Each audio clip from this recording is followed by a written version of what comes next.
ये औरत एक प्राचीन मम्मी है जो पिछले 5000 सालों से जिंदा है। इसे भारी जंजीरों से कसकर बांध कर रखा गया है ताकि ये कभी भाग न सके। इसके हाथों और गर्दन में लगी सिरिंजेस हर मिनट इसके शरीर में मरकरी डालती रहती हैं ताकि इसकी ताकत दबाई जा सके। कहा जाता है कि मरकरी में शैतानी ताकतों को कमजोर करने की शक्ति होती है, क्योंकि अगर ये औरत आजाद हो गई तो ये भयानक रेत के तूफान खड़े कर सकती है और सिर्फ उंगलियों की एक छुटकी से पूरी दुनिया को तबाह कर सकती है। इस रहस्यमयी औरत का नाम प्रिंसेस आहमनेत है। 11वीं सदी में एक क्रूसेडर नाइट को इंग्लैंड में दफनाया गया था। उसके साथ उसकी कब्र में एक रहस्यमयी लाल पत्थर भी रखा गया था। आज के समय में जब मजदूर एक नया अंडरग्राउंड ट्रांजिट सिस्टम बना रहे होते हैं, तब उन्हें एक प्राचीन कब्रिस्तान मिलता है जिसमें कई क्रूसेडर नाइट्स दफन होते हैं। कुछ ही देर बाद डॉक्टर हेनरी जेकिल वहाँ पहुँचता है। वो एक ऐसा आदमी है जिसे सुपर नेचुरल चीजों का जुनून है। आते ही वो पूरी एक्सकेवेशन अपने कंट्रोल में ले लेता है। वहाँ उसे एहसास होता है कि ये वही चीज है जिसकी तलाश वो कई सालों से कर रहा था, प्रिंसेस आहमनेत का खोया हुआ रहस्य। प्रिंसेस आहमनेत प्राचीन इजिप्ट के एक शक्तिशाली फिरौन की बेटी थी। वो बेहद खूबसूरत थी, लेकिन उतनी ही चालाक और खतरनाक भी। जो भी उसके रास्ते में आता वो उसे बख्शती नहीं थी। उस समय वो अपने पिता की इकलौती वारिस थी, इसलिए पूरा राज्य उसी के हाथों में जाने वाला था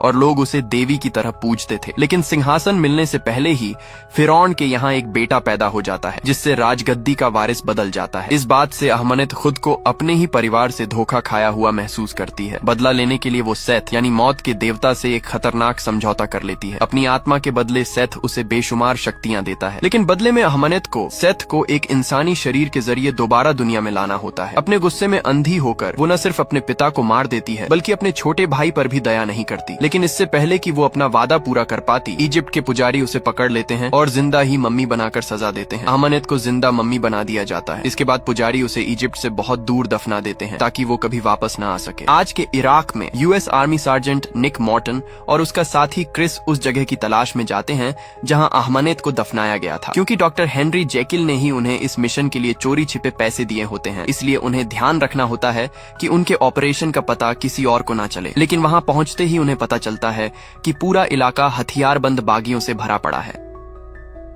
हालात इतने खतरनाक हो जाते हैं कि क्रिस डरकर वापस लौटना चाहता है, लेकिन निक उसे मिशन पूरा होने तक रुकने के लिए मना लेता है। कुछ ही देर बाद दोनों बागियों के साथ भयंकर गोलीबारी में फंस जाते हैं। मजबूर होकर उन्हें एयर स्ट्राइक बुलानी पड़ती है ताकि दुश्मन पीछे हट जाए। एयर स्ट्राइक के जोरदार धमाकों से वहां की जमीन धंस जाती है और गलती से आहमनेत की प्राचीन कब्र सामने आ जाती है। इसी दौरान निक लगभग उस विशाल गड्ढे में गिरने वाला होता है जो धमाकों की वजह से बना था। कुछ घंटों बाद कर्नल ग्रीनवे वहां पहुंचता है। आते ही उसे निक और क्रिस पर शक हो जाता है कि वो अपने सैनिक होने का फायदा उठाकर गैर कानूनी काम कर रहे हैं और प्राचीन कीमती चीजें चुराकर ब्लैक मार्केट में बेचते हैं। निक और क्रिस तुरंत उन आरोपों से इनकार कर देते हैं। वो कहते हैं कि वो वहां सिर्फ इसलिए आए थे क्योंकि उन्हें लगा था कि पास के गांव में बागियों ने कुछ लोगों को बंधक बना रखा है। उसी समय आर्मी आर्कियोलॉजिस्ट जेनी हॉल्सी वहां पहुंचती है और सबके सामने आते ही निक को जोरदार थप्पड़ मार देती है। गुस्से में वो कहती है कि कुछ रात पहले शहर में वो उसके साथ थी, लेकिन बाद में निक ने उसका एक जरूरी नक्शा चुरा लिया। हालांकि निक इस बात से साफ इनकार करता है। कुछ देर बाद जेनी की नजर जमीन में बने उस विशाल गड्ढे पर पड़ती है। वो हैरान हो जाती है जब उसे पता चलता है कि उस मकबरे का डिजाइन इजिप्शियन स्टाइल का है, जबकि वो लोग पर्शियन इलाके में खड़े हैं। उसके लिए ये बात बिल्कुल समझ से बाहर थी। जेनी ग्रीनवे को बताती है कि उसका काम ऐसे कीमती आर्टिफैक्ट्स को सुरक्षित करना है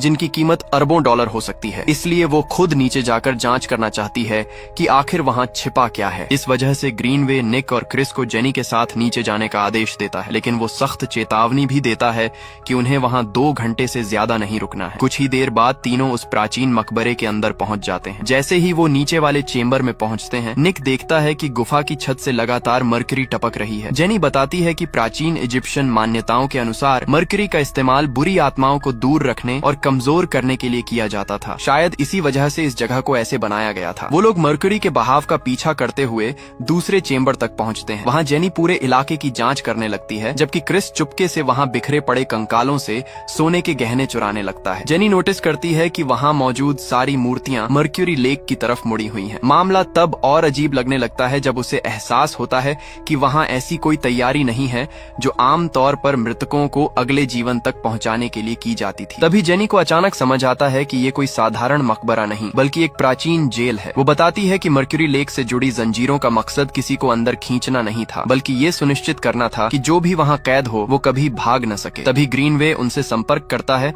और चेतावनी देता है कि बागियों का एक बड़ा ग्रुप तेजी से उनकी तरफ बढ़ रहा है। वो कहता है कि उन्हें तुरंत वहां से निकलना होगा, लेकिन जेनी वहां से जाने से मना कर देती है।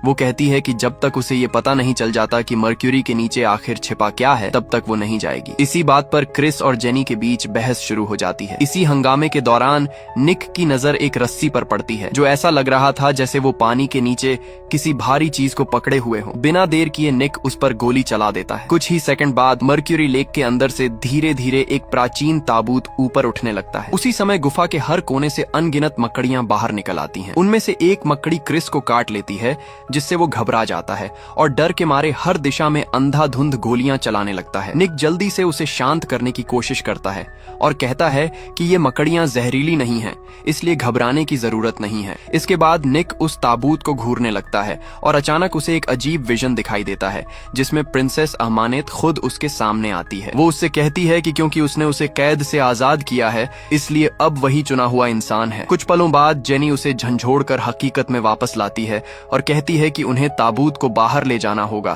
ताकि उसकी ठीक से जांच की जा सके। निक अभी भी उस विजन से पूरी तरह डरा हुआ होता है, लेकिन फिर भी वो ग्रीनवे तक ये बात पहुंचा देता है। ग्रीनवे तुरंत एक हेलीकॉप्टर बुलाता है ताकि उस ताबूत को बाहर निकाला जा सके। जब ताबूत को धीरे धीरे हवा में उठाया जाता है, तब निक देखता है कि दर्जनों कौवे उसके चारों तरफ मंडरा रहे हैं, जैसे वो उस ताबूत की रखवाली कर रहे हों। कुछ समय बाद निक, क्रिस, जेनी और कर्नल ग्रीनवे एक एयर स्ट्रिप पर पहुंचते हैं। उसी दौरान आसमान में धीरे धीरे एक विशाल रेत का तूफान बनना शुरू हो जाता है। वो जल्दी से उस ताबूत को मिलिट्री प्लेन में लोड करते हैं और फिर उसे इंग्लैंड ले जाने के लिए खुद भी विमान में सवार हो जाते हैं। उड़ान के दौरान क्रिस की हालत तेजी से बिगड़ने लगती है, लेकिन विमान में मौजूद किसी को भी उसके अजीब व्यवहार पर खास ध्यान नहीं जाता। इसी बीच निक फिर से जेनी के करीब आने की कोशिश करता है। वो कहता है कि शायद उसने सच में उसका नक्शा चुराया था, लेकिन वो ये भी कहता है कि उसके लिए उसकी फीलिंग्स बिल्कुल सच्ची हैं। लेकिन जेनी कहती है कि उसके मुताबिक निक सिर्फ एक चोर है जो कीमती चीजें बेचकर पैसे कमाता है। कुछ देर बाद जेनी ताबूत पर लिखी इंस्क्रिप्शंस को पढ़ना शुरू करती है। उन लिखावटों में अहमनेत की जिंदगी और उसके श्राप की कहानी छिपी होती है। उसी दौरान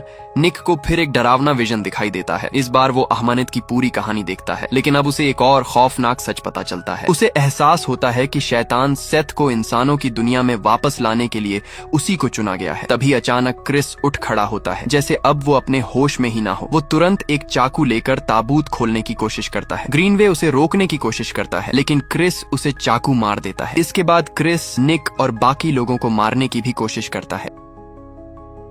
मजबूर होकर निक को अपने ही साथी पर गोली चलानी पड़ती है। उसी पल हजारों पक्षी अचानक विमान के बाहर दिखाई देते हैं और जोर जोर से एयरक्राफ्ट से टकराने लगते हैं। खिड़कियां टूट जाती हैं और प्लेन के इंजन्स बर्बाद हो जाते हैं। इस वजह से विमान अपना कंट्रोल खो देता है और इंग्लैंड की तरफ जाते हुए आसमान से गिरने लगता है। इतनी भयानक तबाही और प्लेन क्रैश के बीच भी निक जेनी को पैराशूट पहनाने में कामयाब हो जाता है। फिर वो उसकी जान बचाने के लिए उसे विमान से बाहर धक्का दे देता है, लेकिन दुर्भाग्य से निक बाकी सैनिकों के साथ क्रैश प्लेन के अंदर ही रह जाता है। ऐसा लगता है कि क्रैश में सभी की मौत हो गई। अगले सीन में जेनी को मॉर्ग ले जाया जाता है, जहां डॉक्टर्स उससे प्लेन क्रैश में मारे गए लोगों की पहचान करने के लिए कहते हैं। उधर निक अचानक बॉडी बैग के अंदर जिंदा जाग जाता है। वो पूरी तरह डरा हुआ और हैरान होता है कि उसके आसपास आखिर हो क्या रहा है। जब वो पीछे मुड़कर देखता है तो उसे क्रिस वहां खड़ा दिखाई देता है, जैसे कुछ हुआ ही ना हो, जबकि साफ तौर पर उसे मर जाना चाहिए था। निक तुरंत उससे जवाब मांगता है, लेकिन क्रिस सिर्फ रहस्यमयी मुस्कान देता है और कहता है कि अब उसे सब समझ आ चुका है। कुछ पलों बाद जेनी कुछ डॉक्टर्स के साथ वहां पहुंचती है। निक को जिंदा देखकर उसे अपनी आंखों पर यकीन नहीं होता, क्योंकि उसे पहले ही मरा हुआ करार दिया जा चुका था। वहीं पता चलता है कि सिर्फ निक ही क्रिस को देख और उससे बात कर सकता है। उधर क्रैश साइट के दूसरी तरफ 2 ऑफिसर्स जांच कर रहे होते हैं। तभी उनमें से एक को अहमानेट का ताबूत मिल जाता है। जिज्ञासा में वो ताबूत खोल देता है और अंदर अहमानेट की असली मम्मी वाली लाश देखता है। वो तुरंत अपने साथी को बुलाता है, लेकिन दूसरा ऑफिसर उसके पास पहुंच भी नहीं पाता कि अहमानेट अचानक जाग जाती है और उस पर हमला कर देती है। वो उस आदमी की जीवन शक्ति चूसने लगती है। जैसे जैसे वो ऐसा करती है, उसका शरीर और ताकत धीरे धीरे वापस आने लगती है। इसके बाद वो दूसरे ऑफिसर के साथ भी बिल्कुल यही करती है। तभी आखिरकार ये सच सामने आता है कि जो भी इंसान उसके हाथों मरता है, वो उसका गुलाम बन जाता है और उसके हर आदेश का पालन करता है। इसी बीच निक और जेनी एक बार में जाते हैं और समझने की कोशिश करते हैं कि आखिर निक प्लेन क्रैश से कैसे बच गया, लेकिन दोनों में से किसी के पास भी इसका कोई जवाब नहीं होता। सारी बातों पर चर्चा करते हुए हुए जेनी अचानक एक चौंकाने वाली थ्योरी बताती है। वो कहती है कि इतिहास में एक इजिप्शियन प्रिंसेस थी जिसे जानबूझकर इतिहास से मिटा दिया गया था और उसका मानना है कि वो प्रिंसेस कोई और नहीं बल्कि अहमानेत ही थी। जेनी ये भी बताती है कि अहमानेत एक खास खंजर इस्तेमाल करती थी जिसके हैंडल में एक जादुई पत्थर लगा हुआ था। उसी खंजर की मदद से सेथ को इंसानी दुनिया में लाने वाला रिचुअल किया जाना था। आर्कियोलॉजिस्ट के मुताबिक बाद में वो पत्थर उस खंजर से अलग हो गया था और क्रूसेडर्स उसे चुराकर अपने एक नाइट के साथ छिपा कर ले गए थे। जेनी बताती है कि हाल ही में उन्हें एक प्राचीन क्रूसेडर सेमेट्री मिली थी और उसे पूरा यकीन है कि वही खोया हुआ पत्थर वहां छिपा हो सकता है। जब जेनी ये सब बता रही होती है तब निक बार बार क्रिस को कमरे के अलग अलग कोनों में खड़ा देखता रहता है, जैसे वो हर जगह उसका पीछा कर रहा हो। इस वजह से परेशान होकर निक खुद को संभालने के लिए बाथरूम में चला जाता है, लेकिन जब वो आईने में देखता है तो वहां भी उसे क्रिस दिखाई देता है। अब निक को लगने लगता है कि शायद वो सच में अपना दिमाग खो रहा है। तभी क्रिस उससे कहता है कि उन दोनों को अहमानेत ने श्राप दिया है और अगर निक ने उसके लिए तय किए गए रास्ते का पालन नहीं किया तो उनकी हालत और भी बदतर हो जाएगी। इसी बीच जेनी चोरी छिपे हेनरी जेकिल से संपर्क करती है और उसे निक के साथ हो रही सारी घटनाओं के बारे में बताती है। हेनरी उसे आदेश देता है कि वो तुरंत निक को उसके पास लेकर आए, लेकिन ध्यान रखे कि उसे अभी पूरा सच पता न चले। मानसिक रूप से टूट चुका और बेहद परेशान निक भटकते हुए एक अंधेरी गली में पहुंच जाता है। तभी अचानक अहमानेत उसके सामने दिखाई देती है। उसी समय हजारों चूहे उसके पीछे पीछे आने लगते हैं और फिर सीधे निक की तरफ दौड़ पड़ते हैं, लेकिन बाद में पता चलता है कि ये सिर्फ एक और डरावना विजन था। असल में निक सड़क के बीचों बीच खड़ा था और एक कार उसे लगभग टक्कर मारने वाली थी। जेनी तुरंत उसे खींचकर बचा लेती है। इसके बाद निक उससे कहता है कि अहमानेत को लेकर उसकी थ्योरी बिल्कुल सही थी। वो जेनी को उन डरावने विजन्स के बारे में बताता है जो उसे लगातार दिखाई दे रहे हैं, लेकिन जेनी कहती है कि शायद ये सब मर्क्यूरी के असर की वजह से हो रहा है। फिर भी निक जोर देकर कहता है कि उसे खुद ताबूत देखना होगा, क्योंकि उसका मानना है कि अगर वो अहमानेत की असली लाश देख लेगा तो साबित हो जाएगा कि ये सब सिर्फ उसके दिमाग का वहम है। उधर अहमानेत अलग अलग आदमियों की जीवन शक्ति चूसती रहती है। इससे उसकी ताकत लगातार बढ़ती जाती है और उसका असली इंसानी रूप भी लगभग पूरी तरह वापस आ जाता है। कुछ देर बाद निक और जेनी वापस क्रैश साइट पर पहुंचते हैं। जेनी सीधे ताबूत की तरफ चली जाती है, जबकि निक अजीब तरीके से पास के एक चर्च की तरफ खींचा चला जाता है। जैसे ही वो चर्च को देखता है उसे फिर अहमानेत का विजन दिखाई देता है और जब वो अचानक होश में आता है तब उसे एहसास होता है कि वो पहले ही चर्च के अंदर पहुंच चुका है। कुछ ही देर बाद अहमानेत के गुलाम उसे चारों तरफ से घेर लेते हैं और पकड़ लेते हैं। तभी अहमानेत वहां आती है ताकि सेथ को दुनिया में लाने वाला रिचुअल शुरू कर सके। वो एक प्राचीन स्टेच्यू को तोड़ देती है जिसके अंदर सेथ का खंजर छिपा हुआ था, लेकिन जैसे ही वो निक को खंजर से मारने वाली होती है उसे पता चलता है कि खंजर में लगा जादुई पत्थर गायब है। ये देखकर वो गुस्से से पागल हो जाती है। उसी समय जेनी चर्च के अंदर पहुंचती है, लेकिन अहमानेत तुरंत उस पर हमला कर देती है। निक और जेनी किसी तरह उन मम्मियों से लड़ते हैं और उन्हें गिराकर अहमानेत से बच निकलते हैं।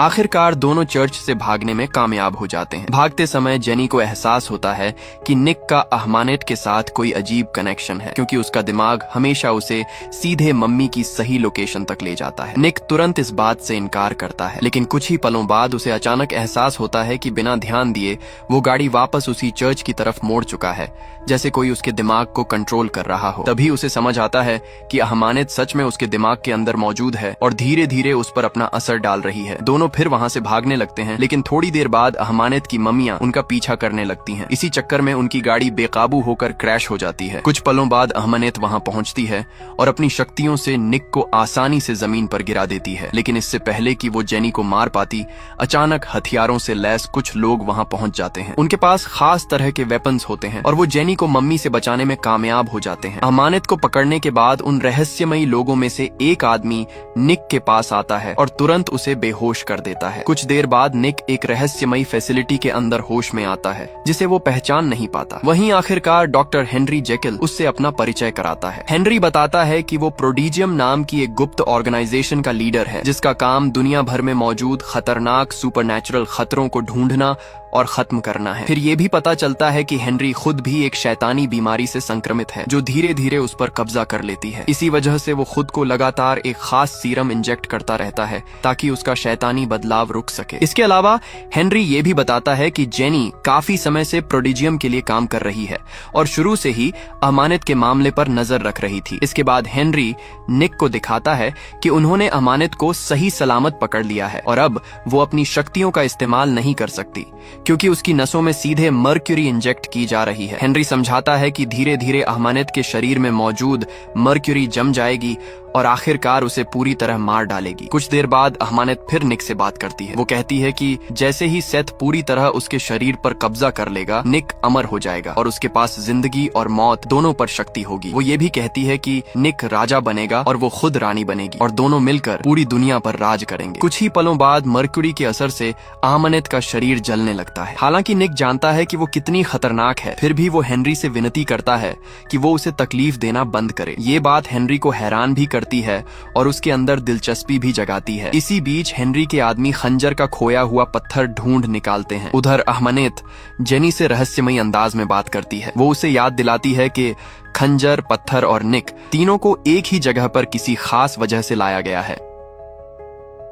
फिर वो जेनी से पूछती है कि आखिर उसे क्या लगता है, हेनरी का असली इरादा क्या है। तभी अचानक जेनी को हेनरी की असली योजना समझ आ जाती है। हेनरी चाहता था कि सेथ निक के शरीर पर कब्जा कर ले ताकि मौत के देवता को एक असली इंसानी शरीर मिल सके और जैसे ही सेथ इंसानी रूप में आए वो उसे हमेशा के लिए मार सके। जेनी तुरंत हेनरी से इस योजना को लेकर सवाल करती है, लेकिन हेनरी कहता है कि चाहे वो कुछ भी कर लें, अमानत के श्राप की वजह से निक की मौत आखिरकार तय है। ये सुनकर गुस्से में निक हेनरी का सीरम छीन लेता है और कहता है कि जब तक वो कोई दूसरा रास्ता नहीं ढूंढेगा उसे सीरम वापस नहीं मिलेगा। लेकिन अब बहुत देर हो चुकी थी। सीरम ना मिलने की वजह से हेनरी पूरी तरह अपने डरावने मॉन्स्टर रूप मिस्टर हाइड में बदल जाता है। जैसे ही उस मॉन्स्टर को बंद करने के लिए चेम्बर खुद ब खुद सील होने लगता है, जेनी और एक गार्ड वहां से भाग निकलते हैं, लेकिन निक उसी कमरे में मिस्टर हाइड के साथ फंस जाता है। इसी दौरान अमानत एक टेक्नीशियन को अपने कंट्रोल में ले लेती है और उसकी मदद से अपनी कैद से आजाद हो जाती है। भयानक लड़ाई के बाद निक किसी तरह मिस्टर हाइड को काबू में कर लेता है और उसे दोबारा सीरम इंजेक्ट कर देता है, जिससे वो फिर से सामान्य इंसान बन जाता है। कुछ देर बाद जेनी वहां पहुंचती है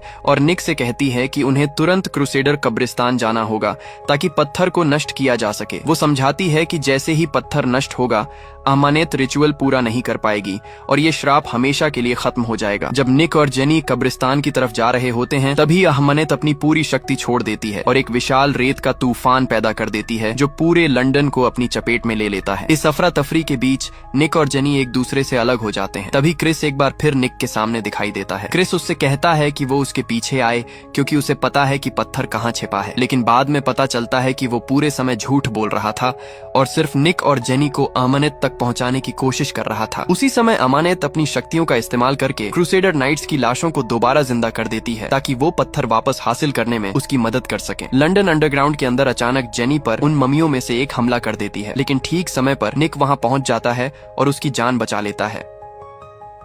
लेकिन तभी उन ममियों में से एक उन्हें दीवार तोड़कर दूसरी तरफ फेंक देती है, जहां प्राचीन कब्रिस्तान का पानी से भरा हिस्सा मौजूद होता है। निक एक बार फिर जेनी को दूसरी मम्मी से बचा लेता है, लेकिन इससे पहले कि दोनों वहां से निकल पाते, अमानत अचानक आ जाती है और जेनी को पानी के अंदर खींच ले जाती है। निक तुरंत उनके पीछे पानी में कूद जाता है, लेकिन कुछ ही देर में उसकी सांस खत्म होने लगती है और मजबूर होकर उसे वापस ऊपर आना पड़ता है। फिर वो दोबारा पानी के अंदर जाता है। जब वो वापस नीचे पहुंचता है तो दूर उसे जेनी का बेहोश शरीर दिखाई देता है, जिसके चारों तरफ कई ममियां खड़ी होती हैं। निक लगभग उसके पास पहुंच जाता है, लेकिन तभी और ज्यादा ममियां उसे रोकने आ जाती हैं। आखिरकार वो किसी तरह उनसे बच निकलता है और तेजी से तैरते हुए जेनी को लेकर सतह तक वापस आ जाता है, लेकिन तब तक बहुत देर हो चुकी होती है। जेनी अब जिंदा नहीं रहती। कुछ पलों बाद अमानत वहां आती है और निक को समझाने की कोशिश करती है। वो उससे कहती है कि जेनी को भूल जाओ और उसकी मोहब्बत को स्वीकार कर लो, लेकिन हर बार जब निक जेनी की बेजान लाश को देखता है, उसका गुस्सा अमानत के लिए और बढ़ जाता है। इसीलिए वो तुरंत अमानत पर हमला कर देता है, लेकिन अमानत आसानी से उसे हरा देती है। फिर भी लड़ाई के दौरान निक किसी तरह उससे खंजर छीनने में कामयाब हो जाता है। वो पत्थर को नष्ट करने ही वाला होता है कि अमानत उसे याद दिलाती है कि अगर वो सेथ को अपने शरीर पर कब्जा करने दे तो उसे जिंदगी और मौत दोनों पर शक्ति मिल जाएगी। उसी पल निक को एहसास होता है कि जेनी को बचाने का अब सिर्फ यही आखिरी रास्ता बचा है। बिना एक पल गंवाए वो खुद को उसी खंजर से मार लेता है। कुछ ही देर बाद सेथ पूरी तरह निक के शरीर पर कब्जा कर लेता है और निक अहमानेत के लिए अपना प्यार जाहिर करता है। लेकिन जैसे ही उसकी नजर जेनी के शरीर पर पड़ती है, अचानक निक दोबारा खुद पर कंट्रोल हासिल कर लेता है। फिर सेथ की शक्तियों का इस्तेमाल करके वो अहमानेत की जीवन शक्ति चूस लेता है। इसके बाद वही शक्ति इस्तेमाल करके वो जेनी को दोबारा जिंदा कर देता है। जब जेनी होश में आती है तो सबसे पहले उसे अहमानेत की मरी हुई लाश दिखाई देती है। इसके तुरंत बाद वो निक को ढूंढने लगती है। आखिरकार उसे निक एक अंधेरे कोने में छिपा हुआ मिलता है, लेकिन जैसे ही वो उसके पास आने की कोशिश करती है, निक उसे रोक देता है और कहता है कि फिलहाल उससे दूर रहे। निक बताता है कि अब उसे खुद नहीं पता कि वो आखिर क्या बन चुका है और उसे डर है कि कहीं वो जेनी को नुकसान ना पहुंचा दे। जाने से पहले निक उससे कहता है कि वो उसे सच में प्यार करता है और काश उनके पास साथ बिताने के लिए थोड़ा और वक्त होता। ये कहने के बाद हेनरी और उसके आदमी वहां पहुंचने से ठीक पहले निक वहां से गायब हो जाता है।